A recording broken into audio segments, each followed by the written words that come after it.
कि जो अर्थव्यवस्था छलांग लगाने की स्थिति में आ जाए, आज बिहार की अर्थव्यवस्था वहां खड़ा है और ये नीतीश कुमार का सौजन्य। कई देश के विकसित राज्यों के मुकाबले बिहार ने बहुत तेजी से अपनी गरीबी कम की है। कांग्रेस ने विकास की यात्रा पर उसने ग्रोथ मॉडल बनाया। उस ग्रोथ मॉडल में बिहार सबसे हाशिए पर उन्होंने रखा। नीतीश जी 20 साल से लगभग राज में, 20 साल काफ़ी लंबा समय होता है कुछ भी कोर्स करेक्शन करने के लिए। बिहार सबसे पॉपुलस स्टेट।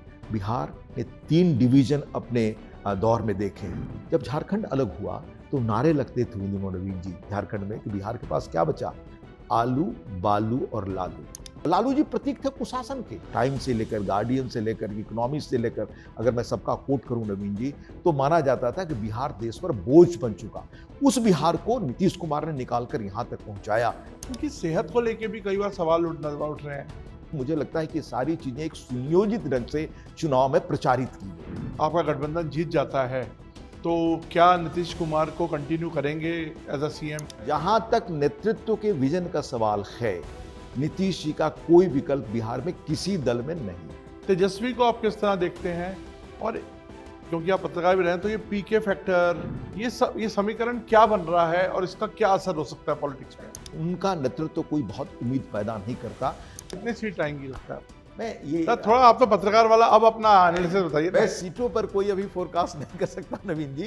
राजनीति के कुछ सवाल जो पॉलिटिकल पार्टीज ने उठाने बंद कर दिए हैं, प्रशांत किशोर या उनके समूह के लोग जो ऐसे सवाल बुनियादी उठा रहे हैं, वो लंबा समय लगेगा। ये आपने खुद एडमिट किया कि जो सवाल मेन स्ट्रीम पॉलिटिकल पार्टीज ने उठाने छोड़ दिए वो प्रशांत किशोर उठा रहे हैं, तो मतलब आपकी पार्टी ने भी वो सवाल उठाने छोड़ दिए? प्रशांत किशोर ने नहीं, मैंने कहा उन समूह ने वही लीड कर रहे हैं ना। ठीक है, पर वही नहीं, बाकी उसमें और भी लोग हैं जो समूह के सवाल उठा रहे हैं। सर वोट चोर, गद्दी छोड़, SIR, वो कह रहे हैं कि एक लेवल प्लेइंग फील्ड ही खत्म कर दी। जहां पर आप जीत जाते हैं कर्नाटक, जहां पर आपको मेजोरिटी मिल जाती है अन्य जगहों पर, लोकसभा चुनाव में आपको अप्रत्याशित जीत मिल जाती है, तो वो तब वो बैलेट ठीक है, वो सिस्टम ठीक है। जहां आपको नहीं मिलता, अनुकूल नहीं होता, वो खराब है। तो क्या मोदी जी चेहरा है या नीतीश चेहरा है? दोनों चेहरा। कास्ट पॉलिटिक्स अभी भी कहते हैं कि पूरी तरह से जा नहीं पाई, ये इससे कैसे छुटकारा मिलेगा? तो जातियों का आइडेंटिटी बिहार में है, तो फिर एक्टिव पॉलिटिक्स में वापस जाएंगे आप? क्या मैं 12 वर्ष रहा, ये पर्याप्त नहीं है? हरिवंश जी, पहले तो बहुत बहुत शुक्रिया हमसे बात करने के लिए। मैं सीधा आता हूँ, बिहार में चुनाव चल रहे हैं, बिहार से आप ताल्लुक़ रखते हैं, पहले आपने वहाँ बहुत पत्रकारिता भी करी है, उसके बाद फिर आपका गवर्नेंस का एक्सपीरियंस है। क्या लगता है चुनावों में क्या मुद्दे रहने वाले हैं? पहले तो बहुत वर्षों बाद आपसे मिलकर नवीन जी व्यक्तिगत प्रसन्नता है हमारे लिए, और आपको एक बड़े प्रखर पत्रकार के रूप में मैं भी जानता हूँ। बिहार का चुनाव, बिहार आज उस स्टेज पर खड़ा है जिससे मशहूर अर्थशास्त्री जो दुनिया के हुए, जिन्होंने कहा कि कब एक अर्थव्यवस्था छलांग लगाने की ओर है। रोस्टो ने कहा कि जो अर्थव्यवस्था छलांग लगाने की स्थिति में आ जाए, यानी बिल्कुल विकसित होने की स्थिति में, आज बिहार की अर्थव्यवस्था वहां खड़ा है, और ये नीतीश कुमार का सौजन्य है। 2005 में उन्होंने बिहार संभाला। बिहार तब तक देश का सबसे अशासित राज्य, विकास के पैमाने पर सबसे नीचे का राज्य, कानून और प्रशासन की दृष्टि से लाइलाज, दुनिया की मशहूर पत्र पत्रिकाएं टिप्पणी करती थी कि ये एक डेमोक्रेटिक बर्डन है, इसका डेमोक्रेटिक पद्धति से इलाज नहीं हो सकता। उस राज्य को नीतीश कुमार ने निकाला और आज विकास के लिए वो छलांग लगाने को तैयार है। कई चीजों में राष्ट्रीय औसत से बेहतर कर रहा है। गरीबी कम करने में आपको आश्चर्य होगा जान करके कि कई देश के विकसित राज्यों के मुकाबले बिहार ने बहुत तेजी से अपनी गरीबी कम की है। हरिवंश जी, लेकिन आज भी जो हंगर इंडेक्स है या एम्प्लॉयमेंट है, आज भी माइग्रेशन करनी पड़ती है, लोगों को बाहर जाके पैसा कमाना पड़ता है। स्टेट्स में इतने रिसोर्सेज नहीं है, स्टेट्स में इतनी इंडस्ट्रीज नहीं है। रिलेटिवली बेटर है जो आप बोल रहे हैं, आंकड़े समझ आते हैं, लेकिन आज भी अगर आप बोलें तो दिल्ली, महाराष्ट्र, तमिलनाडु, उन स्टेट से तो बहुत ही पीछे है। नवीन जी, जो आपने बातें कही उसके पीछे एक लंबा दौर है जिसको हमें समझना चाहिए। लंबा दौर से आप लोग का राज भी है ना सर, उसको समझना होगा जब हम बिहार के बारे में ये कहें। 48 में बिहार, 48 से 50 के बीच बिहार भी अन्य राज्यों के मुकाबले अपनी नई यात्रा शुरू की उसने। उस दौर को, फेज को आप देखें तो सिर्फ अंग्रेजों से शासन कांग्रेस को मिला।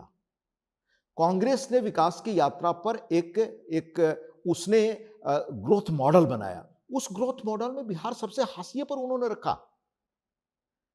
बिहार सबसे अधिक उस दौर में एग्रीकल्चर प्रोड्यूसिंग स्टेट तो था ही, अन्य दृष्टि से भी संपन्न था, और नेशनल जो आपका जीडीपी था उसमें बिहार का बड़ा योगदान होता था। पर उस बिहार को कैसे कंगाल और खराब हालत में कांग्रेस दौर में वो स्थिति पहुंची, उसको अगर जानना हो तो एक चीज सिर्फ मैं आपको बताऊं, जो उन्होंने वहां से मिनरल्स निकालकर फ्रेट इक्वलाइजेशन किया, यानी भाड़ा समानीकरण की नीति, वहां से कोयला निकाले, वहां से अन्य खनिज निकाले, और बंबई से लेकर तमिलनाडु में भी वो उसी भाव पर मिले जो झारखंड में मिले, जो बिहार में मिले। आज का झारखंड है वो। तो बिहार जब झारखंड के साथ था, वो सबसे देश का मिनरल रिच स्टेट था, तो फ्रेट इक्वलाइजेशन पॉलिसी ला करके उसको डिस्क्रिमिनेट करके सबसे पीछे ले जाया गया। ये कांग्रेस दौर की कहानी है जो लंबा चला, उसको मैं आपको बताऊंगा। दूसरा, उस दौर में क्या हुआ एग्रीकल्चर के मामले में, जिसके बारे में थॉमस मूर जो पहला ब्रिटिश एम्बेसडर था, जिसने कहा मुगल बादशाह जो थे 17वीं शताब्दी के शुरू में, कि बंगाल पूरे देश को खिलाता है, तब बिहार बंगाल का अंग होता था।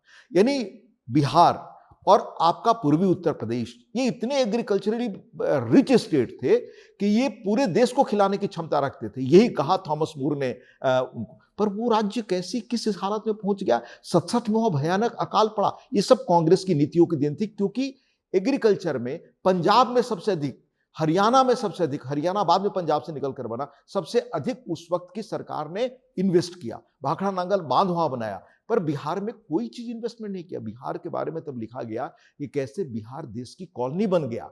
ये 62 में एक किताब आई, 61 या 62 में, सच्चिदानंद सिन्हा की, कैसे Bihar internal colony of India बन चुका है। तो बिहार को जो एक एग्रीकल्चरली उन्नत राज्य था, उसको आपने कॉलोनी भारत का बना दिया। वहां से फिर फ्रेट इक्वलाइजेशन नीति बनाई, जिसकी खिलाफत नीतीश जी जब सत्ता में आए तब उन्होंने कहा, उसके बाद वो खत्म हुआ। इस कारण वो उन्होंने स्पेशल स्टेटस का हक मांगा। तो बिहार को पिछड़ा और अविकसित बनाए रखने का लंबा दौर चला। ये तो पूरी कहानी 2005 से बिहार के विकास की शुरू हुई है। 2005 से लेकर 20 के बीच, यानी लगभग आप समझे 20 वर्षों में, 25 के बीच, बिहार आज छलांग लगाने की स्थिति में है। तो हम उस आधार से, बिहार का आधार शुरू होता है 2005 से, 1950 यानी 48-50 से लेकर 5 के बीच आप देखें तो वो कांग्रेस का लंबा दौर रहा। बीच में मिलीजुली सरकारों का दौर आया।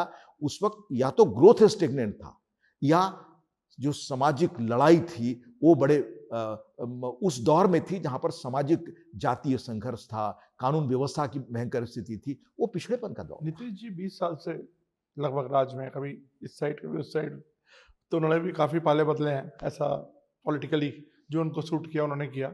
लेकिन मैं आपसे एक चीज़ पूछता हूँ सर, 20 साल काफ़ी लंबा समय होता है कुछ भी कोर्स करेक्शन करने के लिए। आप इस बात से मानते हैं नहीं मानते? पहली चीज मैं आपको बताऊं, उस कोर्स करेक्शन में आपको कुछ वाइटल चीजें मैं इन्फॉर्म करने के लिए आपके माध्यम से लोगों को बताना चाहता हूं। एक पुल सिर्फ नॉर्थ बिहार और साउथ बिहार को जोड़ने के लिए एक पुल हुआ करता था। वो भी पुल बनाया था विश्वेश्वरैया ने, और बना था वो लगभग 50-52 के दौर में, जब पंडित जी ने कहा, तब मोकामा में पुल बना, और विश्वेश्वरैया जी की उम्र 90 वर्ष हो चुकी थी, तब जाकर उन्होंने लोकेट करके। दूसरा पुल 81 में जो बना पटना और उत्तर बिहार को जोड़ने के लिए, उसकी शुरुआत 67 में मिलीजुली सरकारों ने किया। यानी एक पुल बनने के लिए बिहार को लगभग 30-35 वर्ष इंतजार करना पड़ा। आज दर्जनों पुल हैं जो जोड़ते हैं। 1100 से अधिक पुल नीतीश जी के कार्यकाल में बना। इंफ्रास्ट्रक्चर उन्होंने सत्ता में आते ही कहा था कि कोई 4 घंटे में पटना पहुंच जाए, 6 घंटे में पटना पहुंच जाए, मैं वो इंफ्रास्ट्रक्चर देना चाहता हूं। वो उन्होंने दिया।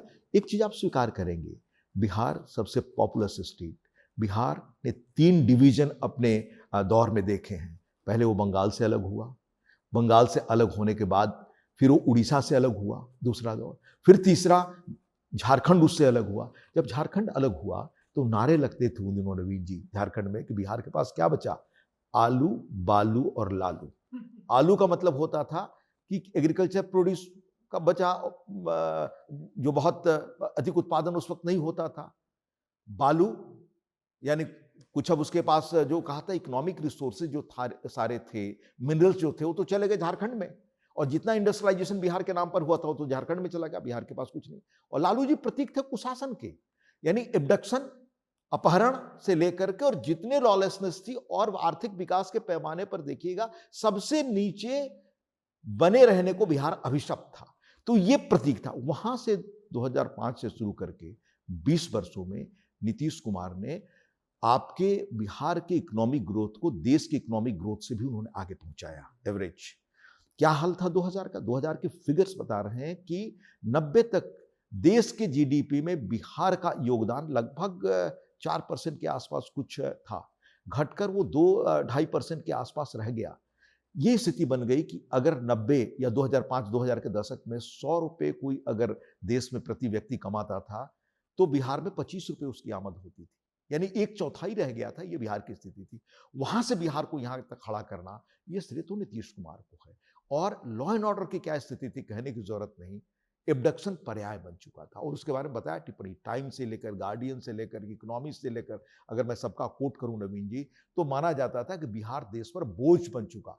उस बिहार को नीतीश कुमार ने निकालकर यहां तक पहुंचाया, और इंफ्रास्ट्रक्चर में आज बिहार देश के सर्वश्रेष्ठ विकसित जो राज्य उनके मुकाबले खड़ा है।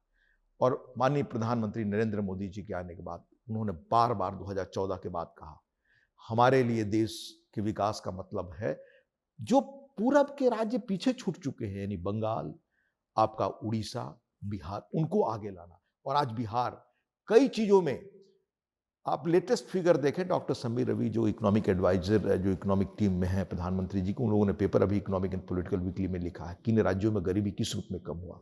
आपको जानकर आश्चर्य होगा, महाराष्ट्र, मध्य प्रदेश, राजस्थान, इनके मुकाबले सबसे कम गरीबी बिहार में, मतलब सबसे अधिक गरीबी बिहार ने घटाई और सबसे अधिक अचीव किया। महिलाओं का जो सशक्तिकरण बिहार में हुआ, महिला एक सक्सेस स्टोरी है नीतीश। बहुत बड़ी ताकत के रूप में लखपति महिलाएं, जो कहते हैं ना कि केंद्र और राज्य की सरकारें मिलकर डबल इंजन का क्या प्रभाव हो सकता है, वो देखना हो तो बिहार के आर्थिक विकास के जो आंकड़े हैं उनमें देखें आप। बड़ी तेजी से कई चीजों में बिहार ने देश के मुकाबले अपनी स्थिति को बेहतर किया है। अब सवाल ये आता है कि नीतीश जी की भी एक लंबा समय हो गया, एंटी इनकम्बेंसी एक वर्ड है जो अक्सर यूज होता है हमारे, जब भी हम इलेक्शन कवरेज करते हैं। तो एक तो वो है, दूसरा उनकी सेहत को लेके भी कई बार सवाल उठ रहे हैं। कुछ ऐसे एक्शन उन्होंने पब्लिक में किए जिससे लोगों के मन में संदेह है। ये भी एक संदेह है कि अगर आपका गठबंधन जीत जाता है तो क्या नीतीश कुमार को कंटिन्यू करेंगे एज अ सीएम या नहीं करेंगे। उनके नीतीश कुमार को लेकर एक बड़ा क्वेश्चन मार्क है। इस पर आप कुछ कहना चाहेंगे, क्योंकि आप बहुत करीब रहे हैं सारे जेडीयू के सिस्टम के और अब बीजेपी के सिस्टम के। एक पत्रकार के तौर पे मैं आपको पहले अपनी दृष्टि नीतीश जी के बारे में बताऊं। सर अब आप पत्रकार के हिसाब से नहीं, आप तो मैं अभी जब बात कर रहा हूं तो मेरी वो दृष्टि भी है, क्योंकि उससे मैं चीजों को समझता हूं। नीतीश जी का कोई विकल्प बिहार में नहीं। आज जितने नए लोग क्षितिज पर देख रहे हैं उनमें विजन की तुलना अगर आप कहें तो नीतीश जी का मुकाबला आज किसी से नहीं है। फार एट पहली चीज ये निजी निष्ठा और निजी जो कहते हैं पारदर्शिता। कोई आदमी 20 वर्ष सत्ता में रहते हुए बेदाग रहे, परिवार का कोई सदस्य न रखे, जयप्रकाश नारायण के आंदोलन से निकले और जयप्रकाश नारायण और लोहिया के आदर्शों को अपने जीवन में व्यवहारिक रूप से उतारे, जयप्रकाश नारायण और लोहिया का नाम लेकर अपने परिवार की हैसियत और संपत्ति न बढ़ाए, भ्रष्टाचार बढ़ाने में योगदान न दे, कुशासन का प्रतीक न बने। ये क्या पूरे देश के लिए आश्चर्य की बात नहीं कि नीतीश जी की व्यक्तिगत छवि कैसी है? शासन और उनकी कुशलता का सुशासन बाबू के रूप में उनका तो परिचय ही बना देश में। वो चीज मैंने आपको बताई। सेहत का जहां तक सवाल है, मुझे लगता है कि सेहत ये जीवन में हम सबके उसमें एक उम्र एक सच है, पर नीतीश जी की जितनी बातें हैं आज भी मर्यादित आती है। मुझे लगता है कि सारी चीजें एक सुनियोजित ढंग से चुनाव में प्रचारित की गई। अब मैं आपको एक सूचना और देना चाहता हूं और मैं पत्रकार के रूप में निवेदन आपसे करना चाहता हूं। आप जरा पता करिएगा, विंदेश्वरी दुबे जी एक चीफ मिनिस्टर हुआ करते थे बिहार में। जब वो चीफ मिनिस्टर थे कांग्रेस के दौर में, तो उनके बारे में क्या तथ्य सामने आए, मैं व्यक्तिगत रूप से मैं कोई टिप्पणी नहीं करना चाहता था। मैं आपको सारी चीजें तथ्य लिखा हुआ दिखा सकता हूं कि वो कहते क्या थे, करते क्या थे, किस रूप में वो काम करते थे, उनकी सेहत कैसी थी। जो लोग विंदेश्वरी दुबे के देखे हैं आज वो भूल रहे हैं। एक उनके मुकाबले कोई ऐसी चीज नीतीश जी के बारे में सार्वजनिक रूप से नहीं है जिसके बारे में कहा जा सके कि उनकी सेहत तो कोई यू आर सेइंग समस्या all is well with Nitish. Yes, आप उनके बयान देखिए, बड़े मर्यादित, बहुत ही। तो आपको लगता है बीजेपी कंटिन्यू करेगी अगर बीजेपी की ज्यादा सीटें भी आती हैं तो? ये गठबंधन के नेता तय करेंगे, ये मेरा दायरा नहीं है। लेकिन घोषित तो वही है कि वही सीएम रहेंगे। जहां तक नेतृत्व के विजन का सवाल है, नीतीश जी का कोई विकल्प बिहार में किसी दल में नहीं है। तो मार्गदर्शक तो नहीं बनेंगे? मार्गदर्शक तो नहीं बना देंगे उनको? मैं निश्चित हूं वो उनकी सेहत से लेकर सक्रियता और उनका विजन उनको वही दायित्व देगा जो वो डिजर्व करते हैं। तो सर अब हम आते हैं विपक्ष पे। विपक्ष को आपने जैसे बोला कि आपने तो सीधा सीधा ब्लेम कांग्रेस और आरजेडी पे डाला है, जो बिहार की आज हालत है खस्ता उसके ऊपर। तो अभी जो आज की लीडरशिप, तो लालू राज, एक तरह से लालू भी फेडिंग है, वो अब इतने सक्रिय नहीं है पॉलिटिक्स में। तेजस्वी को आप किस तरह देखते हैं?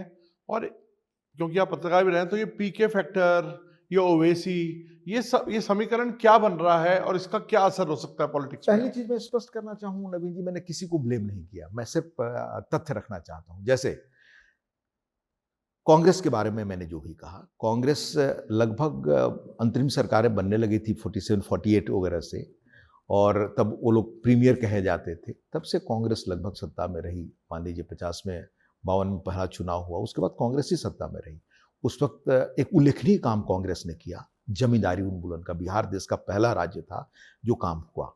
लेकिन कांग्रेस के राज्य में ही जो एक सपना ग्रोथ मॉडल का बिहार का होना चाहिए था, वो कहीं दिखता नहीं। और ये मैं नहीं कह रहा हूं, आर्थिक आंकड़े आप निकालो। बीमारू राज्य था। बीमारू राज्य के रूप में बाद में शामिल हुआ, शुरू में तो उसकी स्थिति बेहतर थी। जी जी। वो राज्य शासन का पूरा दायित्व तब तो उन पर था, और कांग्रेस का वो प्रभाव था। पंडित जी देश में एक छत्र उनका राज्य था, और बिहार में कांग्रेस का राज्य था। वो वक्त था जब बिहार के विकास का मॉडल श्रेष्ठ मॉडल बन सकता था। Double engine. तमिलनाडु में बना ना। तमिलनाडु में किस तरह से कामराज जैसा व्यक्ति, कामराज के बारे में धारणा थी कि वो पढ़ लिख नहीं सकते, पर वैसे व्यक्ति ने कैसे नेतृत्व तमिलनाडु को दिया कि वो विकसित राज्य बना। उस तरह से बिहार के अनुकूल सारा माहौल होने, यानी स्टॉलवर्ड्स बिहार के बड़े नेता होते थे, प्रचंड बहुमत था। पर वो बहुमत आते आते किस रूप में चला गया, उनके नेता एक दूसरे पर क्या कहते थे, किस रूप में आरोप प्रत्यारोप लगाते थे। और हिंदू रेट ऑफ ग्रोथ क्या कहा गया, 1 से 2% ग्रोथ रेट होता था, 2 से 3% hardly Hindu rate of growth कहा गया। तो इसका जिम्मेदार, ये तो मैंने नहीं कहा कि कांग्रेस ने ये किया, बल्कि ये तथ्य बता रहे हैं। 67 में फिर पहली बार गैर कांग्रेसी सरकार बनी वहां पर, और जिसमें आपको आश्चर्य होगा जान करके, तब जनसंघ हुआ करती थी पार्टी। जनसंघ से लेकर के कम्युनिस्ट पार्टी और समाजवादी सब एक साथ थे। उन दिनों जो एक तरह से मिलीजुली सरकारों का दौर आया, कोई महीने भर का मुख्यमंत्री, कोई 4 दिन का मुख्यमंत्री, कोई 6 दिन का मुख्यमंत्री, कोई इस तरह से अस्थिर सरकारों का जो दौर शुरू हुआ, वो अपना वो कोई प्रभाव नहीं छोड़ सकी। उसके बाद फिर कांग्रेस सत्ता में आई। कांग्रेस जब सत्ता में आई दोबारा, तो आप देखें क्या हुआ। पूरा एक तरह से राजीव गांधी, प्रचंड बहुमत, कांग्रेस को राज्य ने प्रचंड बहुमत दिया। 85 से 90 के बीच में 6 मुख्यमंत्री उन्होंने बदले, प्रचंड बहुमत होने के बाद। और मुख्यमंत्री, स्पीकर और राज्यपाल तीनों के बीच में एक दौर ऐसा था बिहार के राज्य में, जिस तरह के झगड़े हुए और जो बयान एक दूसरे के बारे में खुले रूप से तीनों ने दिए, वो सब छपे हुए दस्तावेज। आज भी तो ऐसे ही कुछ चल रहा है। आज भी देखा जाए तो विपक्ष बोल रहा है कि वोट चोरी हो रहे हैं, SIR एक कॉन्स्पिरेसी है। ये विपक्ष और सत्ता पक्ष की बात मैं कह रहा हूं। मैं कह रहा हूं कि एक ही पार्टी में मुख्यमंत्री, उसके अध्यक्ष विधानसभा के और राज्यपाल एक दूसरे के बारे में वो प्रतिपक्ष भी बन जाए, सरकार भी बन जाए। ये स्तर कांग्रेस ने आज के कॉन्टेक्स्ट में बात करते हैं। हम आज पे आते हैं लौट करके। अब आपने पूछा प्रशांत किशोर जी के बारे में, या नहीं, मैंने पहले पूछा कि ये इसको तेजस्वी के बारे में। तेजस्वी चुनाव लड़ रहे हैं और उन्होंने सारी पार्टियों को अपने विपक्ष का एक समूह बनाया है। तेजस्वी के स्वतंत्र नेतृत्व की अभी परीक्षा होनी बाकी है, लेकिन उप मुख्यमंत्री के रूप में उन्होंने महत्वपूर्ण दायित्व संभाला था। लेकिन अलग से कोई अपनी छाप छोड़ सके अपने विजन पर, मुझे ऐसा नहीं लगता। कोई दूरदृष्टि का बिहार के विकास का नक्शा वो सामने ला सके हो, मैं कम से कम नहीं देख सका हूं। अगर देख लिया तो मैं जरूर अपना ओपिनियन उनके बारे में कहूंगा, लेकिन उनका नेतृत्व कोई बहुत उम्मीद पैदा नहीं करता। उसकी दूसरी वजह है कि कौन सी ताकतें उनके पीछे है। वो वही ताकतें हैं जो लालू जी के साथ थी, वही ताकतें हैं जिन्होंने लालू जी के शासन के दौरान बहुत सारी चीजों के वो प्रतीक बन गए थे, विशेषण बन गए थे, कुशासन से लेकर के और लॉ एंड ऑर्डर की जो भी सिचुएशन थी उनमें वही लोग प्रतीक थे। तो वही ताकतें उनके साथ हैं। बट वो तो कह रहे हैं कि हम इंडस्ट्रियलाइजेशन लाएंगे, हम जॉब्स क्रिएट करेंगे, हमने नौकरियां दी। वो कह रहे जब हम बने थे तो हमने बहुत सारी नौकरियां दी लोगों को। ये तो देखा जाना बाकी है। स्वतंत्र नेतृत्व तो नीतीश जी का था। जिस व्यक्ति को ये बिहार कैसे बदल चुका, यह दुनिया ने स्वीकार किया और नीतीश जी के नेतृत्व में स्वीकार किया। मैं आपको बड़ा एक इंटरेस्टिंग वो तथ्य बता रहा हूँ। 11-12 के आसपास स्वामीनाथन अय्यर, डॉक्टर लवीस भंडारी और हमारे भारत सरकार के जो भी प्रधानमंत्री हैं उनके जो इकोनॉमिक एडवाइजर होते थे, पिछले विवेक देबरॉय नहीं रहे, उन तीनों ने एक पुस्तिका बनाई थी इकोनॉमिक डेवलपमेंट ऑफ स्टेट्स पर। उनकी रिपोर्ट में था कि किस तरह बिहार ने देश को आगे बढ़ाया। जब देश का औसत विकास दर नीचे चला गया था तो नीतीश कुमार के नेतृत्व में 5-6 से लेकर के 11-12 तक इतनी तेज प्रगति बिहार की हुई जो विकसित राज्यों की भी नहीं हुई। उसने देश की गाड़ी को आगे खींचा, उसने देश के नेशनल ग्रोथ रेट को आगे बढ़ाया। तो सर आप कैसे इमिग्रेशन रोकेंगे, ये बताइए। आप इमिग्रेशन कैसे रोकेंगे वहां से, पलायन? एक तो 2-3 चीजों के बारे में बड़ा हमें स्पष्ट रूप से सोचना चाहिए। बिहार का आज लैंड आप देखिए और आबादी देखिए। आबादी देश में शायद सबसे अधिक, जो राज्य उत्तर प्रदेश को छोड़ दे तो आबादी वाला वो राज्य है। पर किलोमीटर सबसे अधिक वहां पर रहने वाले लोग हैं। और बिहार का एक लंबे अरसे तक 30-40 वर्षों तक नीतीश जी के पहले जो कुशासन का लंबा दौर रहा, उसने नई इंफ्रास्ट्रक्चर बनने दिया, एजुकेशन इंस्टीट्यूशंस को तबाह कर दिया, जो स्किल्स बनने थे खत्म कर दिया। वो सारी चीजें होने के साथ अब इंडस्ट्रियलाइजेशन का वो माहौल बना, जिसके बाद 20 वर्षों के प्रयास के बाद वो जो कहते हैं ना, जो पहले मैंने आपसे कहा कि जो रोस्टो ने कहा छलांग लगाने की स्थिति में बिहार आज खड़ा है। तो आज इन चीजों पर, और केंद्र में एक अनुकूल सरकार है। केंद्र सरकार ने पिछले कुछ वर्षों में जिस तरह से बिहार को आगे बढ़ने में मदद की, इंफ्रास्ट्रक्चर से लेकर रेल से लेकर बाकी चीजों को मॉडर्नाइज करने में, अभी कर्पूरी ठाकुर जी के नाम पर स्किल यूनिवर्सिटी अभी खुल रही है। मैं आपको बताऊं 90 से 95 के दौर पे लालू जी बहुत ताकतवर थे। उन्होंने एक चरवाहा विश्वविद्यालय का कॉन्सेप्ट लाया, चरवाहा विद्यालय खोला। मैं मानता हूं कि अच्छी चीज थी, लेकिन चरवाहा विद्यालय से जो स्किल निकला वो आज दिखाई नहीं देता। उसी वक्त उदारीकरण के ठीक बाद भारत में जो दक्षिण के राज्य हैं उन्होंने बड़ी तेज प्रगति की, क्योंकि उदारीकरण के बाद एक अवसर आया था। पर हमारे यहाँ उदारीकरण के बाद ये विद्यालय खुल रहा था। आप देखें आंध्र में उन्हीं दिनों हर जिले में टेक्निकल उन्होंने इंस्टीट्यूशंस खोले, टेक्निकल कॉलेजेस खोला। आज उनसे निकले बच्चे पूरी दुनिया में सॉफ्टवेयर इंडस्ट्री में उनका रुतबा है, वो राज्य को आगे ले जा रहे हैं। तो हमने वो स्किल्स पैदा नहीं की। जो स्किल पैदा करने का काम उस दौर में होना चाहिए था, जहां पर विश्वविद्यालयों में कुलपतियों से लेकर अध्यापकों की कैसे नियुक्ति हो रही थी। नवीन जी, केमिस्ट्री में मैं प्रतीक के रूप में कह रहा हूं कि केमिस्ट्री के अध्यापक हिस्ट्री पढ़ा रहे थे और हिस्ट्री के केमिस्ट्री पढ़ा रहे थे। ये माहौल बन गया था। हरिवंश जी, लेकिन बार बार हम पुरानी बात करके आज की चीज को जस्टिफाई नहीं कर सकते, क्योंकि लास्ट 20 साल से कुछ भी कहिए, 20 साल एक लंबा समय है। हमेशा ध्यान रखिएगा, चीजों को बनाने का एक सिलसिला लंबा समय लगता है। आज बिहार में एजुकेशन इंफ्रास्ट्रक्चर देखें, मैनेजमेंट से लेकर के क्या फर्क आया है नवीन जी। फर्क तो नहीं, मैं आपको उस रूप में बताऊं जो आप कह रहे हैं 20 वर्षों का। उसमें पहले हमारे बिहार के सबसे अधिक छात्र दक्षिण के राज्यों में इंजीनियरिंग पढ़ने जाते थे, मेडिकल पढ़ने जाते थे। गरीब राज्य यहां से उसका फ्लाइट ऑफ कैपिटल होता था। आज जो सारे मेडिकल से इंजीनियरिंग से लेकर सारे कॉलेजेस बिहार में खुल रहे हैं, मैनेजमेंट के कॉलेजेस खुल रहे हैं, इंजीनियरिंग के कॉलेजेस खुल गए। और कितने कॉलेज की संख्या मैं आपको बताऊं तो पता चले कहां खड़े हैं। अब प्रॉब्लम कहां है जो मैं आपको बताऊं, एजुकेशन का वो स्किल, एजुकेशन का वो स्तर आगे बढ़ाने का। हमने तो अपने विश्वविद्यालयों को, अपने बाकी चीजों को 90 से 2005 तक तो खंडहर बना दिया था।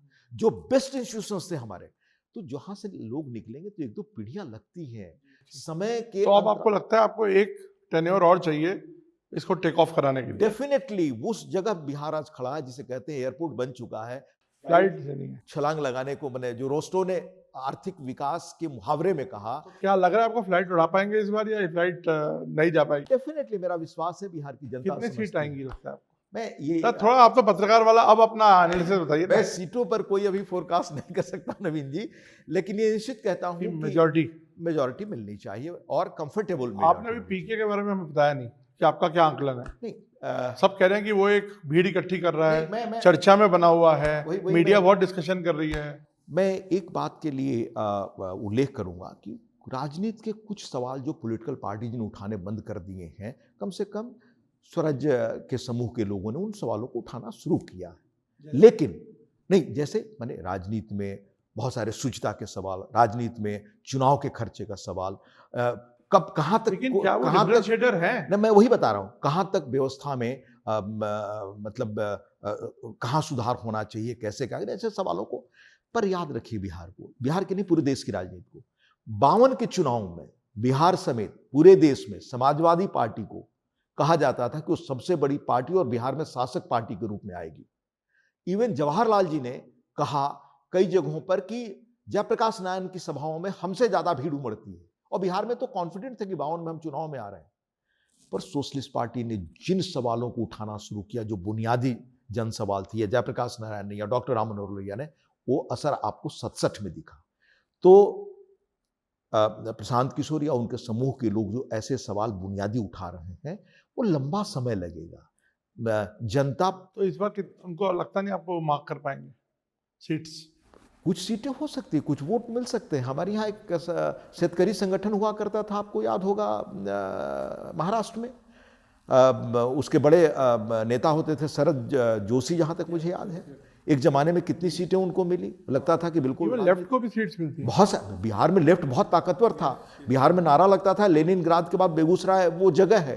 बिहार में सीपीआई की सीटें जबरदस्त मजबूत हुआ करती थी। सीपीआई सीपीएम मिलकर एक ताकत होते थे, और आज भी सीपीआई एमएल के लोग जो ग्रुप। देखिए, आपने खुद एडमिट किया है कि जो सवाल मेन स्ट्रीम पॉलिटिकल पार्टीज ने उठाने छोड़ दिए, वो प्रशांत किशोर उठा रहे हैं। तो मतलब आपकी पार्टी ने भी वो सवाल उठाने छोड़ दिए? प्रशांत किशोर ने नहीं, मैंने कहा उस समूह ने वही लीड कर रहे हैं ना। ठीक है, पर वही नहीं, बाकी उसमें और भी लोग हैं जो समूह के सवाल उठा रहे हैं।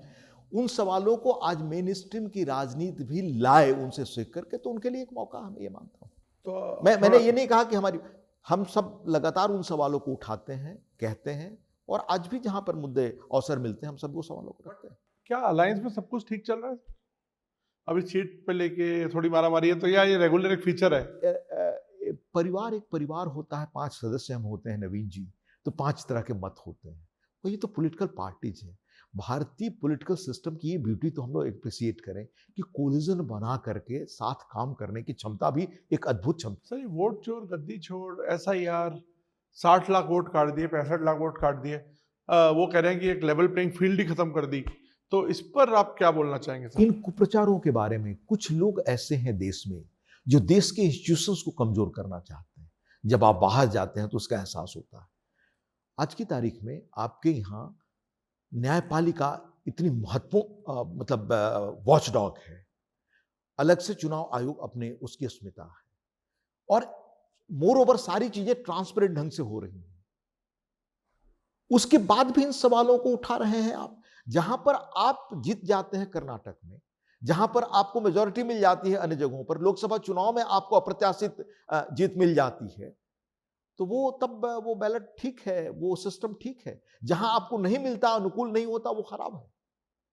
ये एक कुछ ताकतें, ये देश बहुत तेजी से पिछले लगभग 14 के बाद से कई चीजों में प्रतिमान बन गया। आज दुनिया के स्तर पर आप जाएं तो भारत का जो गौरव दिखाई देता है नवीन जी, उससे पता चलता है कि भारत की यात्रा कितनी सफल रही है। तो उसके पीछे भी कुछ ताकतें हैं जो उसको कमजोर। अरिवान जी, आपने बोला नीतीश ही अनपैरेलल्ड फेस हैं आज की डेट में, लेकिन बार बार फिर मोदी जी को जाना पड़ता है करने के लिए।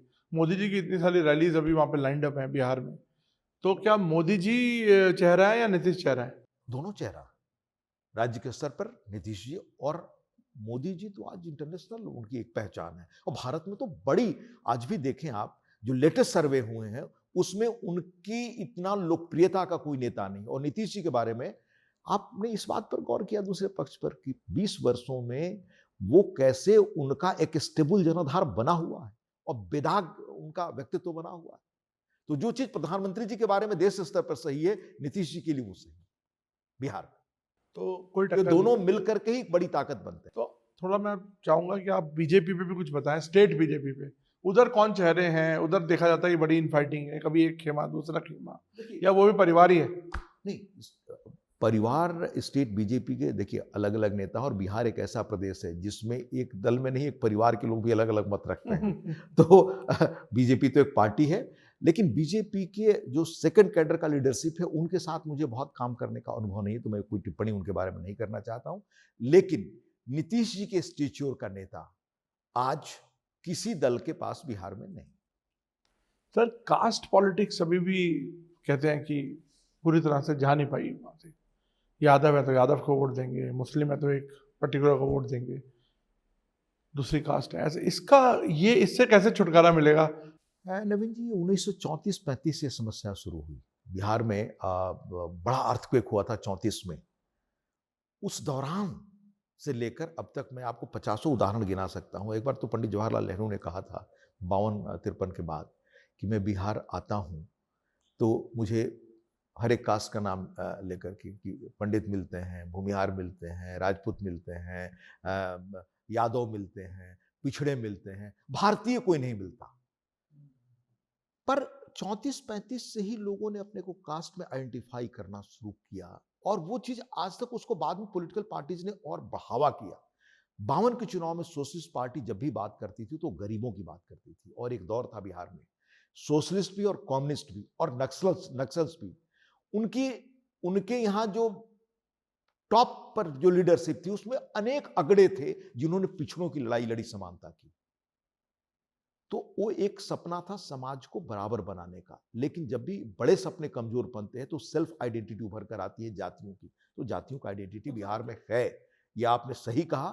पर वो धीरे धीरे अब जिस रूप में बाकी चीजों का असर पड़ रहा है, बहुत सारी चीजों पर, गवर्नेंस से लेकर विकास से लेकर बाकी जो सवाल उठाया आपने, मतलब सबसे अधिक 40% युवा आबादी बिहार की है। ये युवा, मुझे उम्मीद है कि जाति के इस स्वरूप से आगे निकलकर सोचेंगे। 52 के चुनाव में लोहिया और जयप्रकाश जब बात करते थे तो गरीबों की बात करते थे, तो कास्ट की बात नहीं करते थे। उनका अर्थ पिछड़ों को आगे लाने से गरीबों को, तब वो पिछड़े ही गरीब होते थे, उनको आगे लाने का था। पर बाकी बाद के नेताओं ने इस चीज को छोड़ दिया। इसलिए इस कास्ट की पॉलिटिक्स से निकलकर विकास की पॉलिटिक्स की तरफ बिहार आए। तो जो एक बात लोग कहते हैं कि आज बिहार के आईएएस अधिकारी, आईएफएस अधिकारी, या बिहार के टेक्नोक्रेट्स, मैनेजमेंट के, या बिहार के बुद्धिजीवी पूरी दुनिया में पसरे मिलते हैं, पर बिहार में वो क्यों छाप नहीं छोड़ पाते? तो ये जो कास्ट की राजनीति जो शुरू हुई कांग्रेस से, उसका मैं इतिहास बता सकता हूं, कैसे कांग्रेस ने अपने जमाने में प्रमोट किया, और वो आगे बढ़ाते बढ़ाते फिर उसको बाकी दलों ने कैसे प्रमोट किया। 67 से दूसरा दौर शुरू हुआ। अंततः हमें निकल करके इससे एक राज्य के विकास, राज्य के सुशासन, और वो समस्या जो आपने उठाई कि कैसे तेजी से अर्बनाइजेशन हो, पलायन की स्थिति न बने और हम आगे जा सके, अपनी छाप छोड़ सके, वो स्थिति पैदा करनी पड़ेगी। मुझे उम्मीद है कि यह कास्ट का बंधन इन नई पीढ़ी के साथ कमजोर होगा। आप मुझे बताइए, अब आपके बारे में मेरा 1-2 सवाल है लास्ट में, कि आपका अब क्या रोड मैप है आगे? मैं आभारी हूँ नीतीश कुमार जी का। उन्होंने मुझे संसद में या राज्यसभा भेजने का काम किया। मैं आभारी हूँ माननीय प्रधानमंत्री जी का और एनडीए के सभी नेताओं का। उन्होंने मुझे राज्यसभा में उपसभापति के रूप में काम करने का दायित्व दिया। जो दायित्व और काम मिला वो मैंने अपनी क्षमता भर बखूबी निर्वाह किया। पद की मर्यादा और गरिमा के अनुसार मेरा कार्यकाल खत्म होगा। मेरा तो फिर एक्टिव पॉलिटिक्स में वापस जाएंगे आप? क्या मैं 12 वर्ष रहा ये पर्याप्त नहीं है, या रह लूंगा 6 महीने? दूसरी चीज मैं आपको बता दूं मैंने क्या किया। जब मैं सांसद के रूप में था तो मेरी भूमिका एक प्रखर सांसद की हो, ये मेरी हमेशा कोशिश रही। जब मैं उपसभापति के रूप में रहा तो देश और देश के बाहर जो देश का काम मिले या संसद का काम मिले वो बखूबी कर सकूं। मेरा सांसद फंड मिला, मैंने बिहार में सारे सांसद फंड अपने इंस्टीट्यूशंस बनाने में दिया। पहला इंस्टीट्यूशन बिहार में बनाया आर्यभट्ट यूनिवर्सिटी में, नीतीश जी से ही बात करके। वहां पर नदियों के अध्ययन का केंद्र खोला। नवीन जी, बिहार नदियों का प्रदेश है, लेकिन आज तक बिहार में नदियों के अध्ययन का केंद्र नहीं था, कि उनका डाटा नहीं था, कि वो डाटा, जैसे नदियां अपनी धारा बदलती हैं तो कैसे गांव खत्म होते हैं, सोशियो इकोनॉमिक इंपैक्ट क्या होता है, फंक्शनल हो गया। 2 सेंटर्स मैंने बिहार पटना आईआईटी को दिए। एक दिया अर्थक्वेक स्टडी सेंटर, यानी भूकंप का इलाका है पूरा, आप जानते हैं बिहार साउथ ईस्ट, तो उस पर कैसे अध्ययन हो सके, हिमालयन जोन है उस पर वो संस्था, वो बिल्डिंग, उसका लोकार्पण हो गया। एक मैंने दिया वैनिसिंग लैंग्वेजेस पर, उसका भी लगभग लोकार्पण दोनों बिल्डिंगों का अभी आईआईटी पटना काफी में हुआ। रिसर्च पे आपने कहा ध्यान और दिया। तीसरा मैंने दिया एआई पर, ये मगध विश्वविद्यालय को दिया, एआई आर्टिफिशियल इंटेलिजेंस का सेंटर बिहार में बने। और चौथा दिया मैनेजमेंट सेंटर चंद्रगुप्त मौर्य के नाम पर बिहार सरकार की मदद से वो खड़ा हुआ है, आईआईएम के बराबर स्टेटस का, बहुत मशहूर पटना में। उसको अपना फंड दिया कि वो कैसे पॉलिसी लेवल पर इंक्यूबेशन सेंटर में उनका क्या योगदान हो सकता है उसमें। तो हमने सारे फंड ऐसी जगहों पे दिए क्योंकि आज की तारीख में शिक्षा ही दुनिया में आपको श्रेष्ठ ले जा सकती है, बना सकती है। और माननीय प्रधानमंत्री जी भी बार बार कहते हैं, और नीतीश जी का शुरू से जोर रहा है इंस्टीट्यूशन बिल्डिंग पर, कि आज की तारीख में शोध, आज की तारीख में आपके स्किल्स, आज की तारीख में टेक्नोलॉजिकल आपका ज्ञान, यही दुनिया में आपकी तकदीर तय करेंगे। तो हमने अपना सारा फंड उसमें लगाया। हरिवंश जी, आपका बड़ा लंबा करियर रहा है।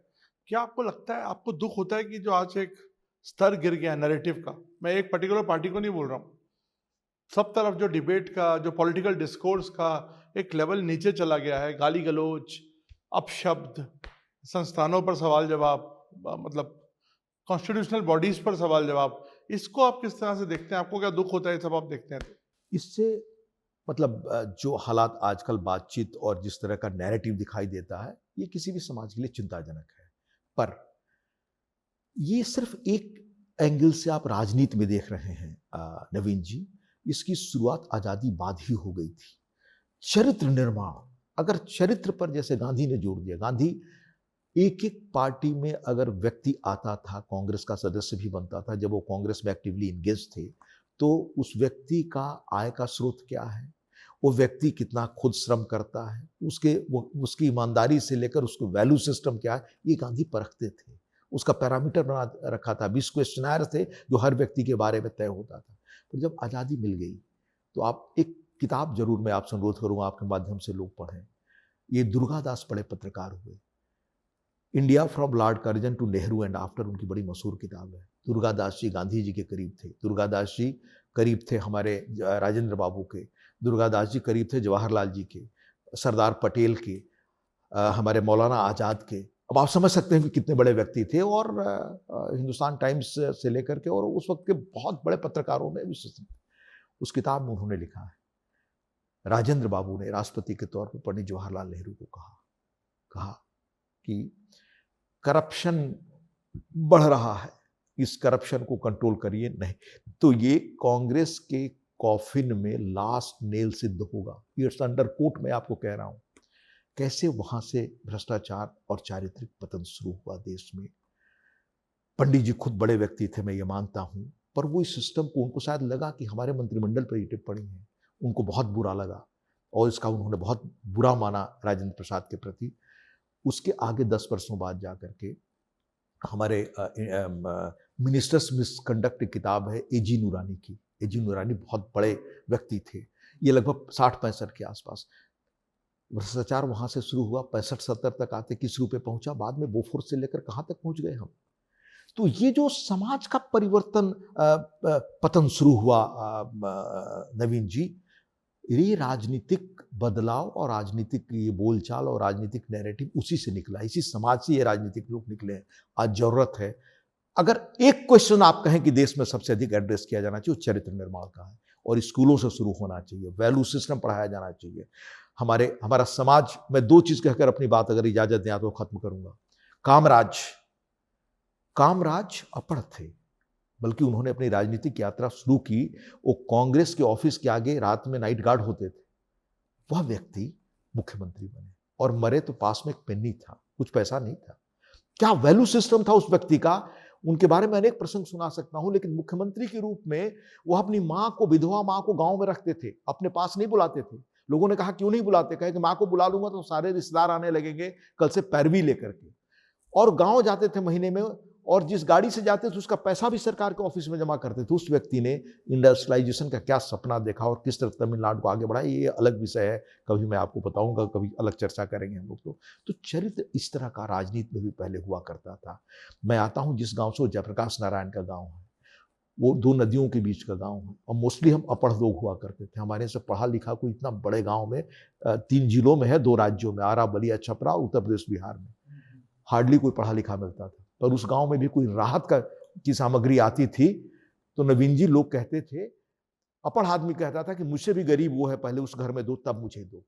और आज वैल्यू सिस्टम यहां पहुंच गया है कि वहां भी अगर, जबकि वो गरीबी नहीं रही, वो बदलाव जो मैंने देखा है उसकी आप कल्पना नहीं कर सकते। मैं अपने खुद गांव की बात बता रहा हूं, जो एक द्वीप होता था बिल्कुल, और गांधी ने जो कहा सबसे पिछड़े देश के गांव जो थे, उनमें से कोई वो एक गांव था। आज वहां भी समर्थ व्यक्ति सबसे पहले कहता है सारी रात हमें दो। ये सारे राजनीतिक दलों के लिए चिंता का विषय है, क्योंकि हमने 48-50 से जो पतन का दौर शुरू हुआ उसको हमने रोका नहीं। वो एक मौका था जब जयप्रकाश नारायण का आंदोलन है, वो मौका था 77 के आंदोलन का। और इसीलिए प्रधानमंत्री जी बार बार जब वो लाल किले से कहते हैं कि हमें चरित्र निर्माण के लिए भी लगना है, और जो बार बार वो प्रयास कर रहे हैं कि आज़ादी की लड़ाई के अपने नायकों को हम लोग याद करें, उनके बारे में सूचीबद्ध करें, तो उस चरित्र के निर्माण की ही बात है। लेकिन इस चरित्र निर्माण के साथ साथ हमें समाज के स्तर पर एक पैरेलल स्वतंत्र समानांतर अभियान चलाना पड़ेगा। समाज कैसे बने, जिससे गांधी जैसी ताकतें, अभिनव विनोबा जी, ये जैसी बात ताकतें। अच्छी आपने बताई, सारा बहुत अच्छा से ब्यौरा दिया। लेकिन फिर भी मैं आखिरी में एंड करूंगा अपनी तरफ से बोल के कि आप अच्छी चीज़ सोच रहे हैं, अच्छा कर रहे हैं, लेकिन आपकी पार्टी हो या दूसरी पार्टीज हो, विरोधाभास कायम है। क्रिमिनल्स को, धनवान लोगों को, गुंडों को, सबको टिकटें मिल रही हैं, सबको टिकटें मिलती आई हैं। इस पर रोक कब लगेगी ये हमें पता मैंने नहीं। कहा सामाजिक चेतना और सामाजिक जगाव यही माध्यम है। अभी भी कई डॉन्स जो हैं, फॉर्मर डॉन्स, वो टिकट ले रहे हैं, पार्टियों से खड़े हो रहे हैं। मैं नहीं जाता वक्त विशेष पे, लेकिन आप भी जानते हैं मैं वो ये चल रहा है, ये रुका नहीं है। मैं उस प्रवृत्ति के प्रवृत्ति को रोकने के लिए कह रहा हूं कि सामाजिक चेतना ही और सामाजिक दबाव ही मात्र रास्ता है।